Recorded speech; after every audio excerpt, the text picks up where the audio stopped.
ഇന്ന് സോഷ്യൽ മീഡിയയിലൂടെ ധാരാളം കേട്ടുകൊണ്ടിരിക്കുന്ന ഒരു കാര്യമാണ് ലിറ്റിൽ മില്ലറ്റ് അല്ലെങ്കിൽ മില്ലറ്റുകൾ, ചെറുധാന്യങ്ങൾ എന്നൊക്കെ അല്ലേ. റാഗി, തിന, കോഡോ, പ്രോസോ, ഫോക്സ് ടെയിൽ, ഇങ്ങനെ ഒത്തിരി എണ്ണം.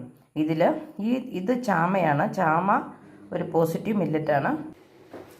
ചാമ കൊണ്ട് നമുക്കൊരു ബിരിയാണി ഉണ്ടാക്കാം.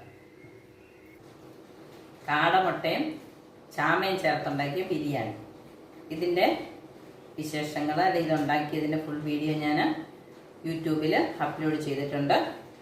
അതിൻ്റെ കൂടെ കഴിക്കാൻ സൈഡായിട്ടുണ്ടാക്കിയത് ഒരു കുക്കുംബറും തൈരും ചേർത്ത ഒരു സാലഡും ഒലിവെണ്ണ ഒഴിച്ച് ചേർത്ത നെല്ലിക്കയും സൺഫ്ലവർ സീഡും കൊച്ചുള്ളി ചേർത്തുണ്ടാക്കിയ ഒരു കറിയാണ്.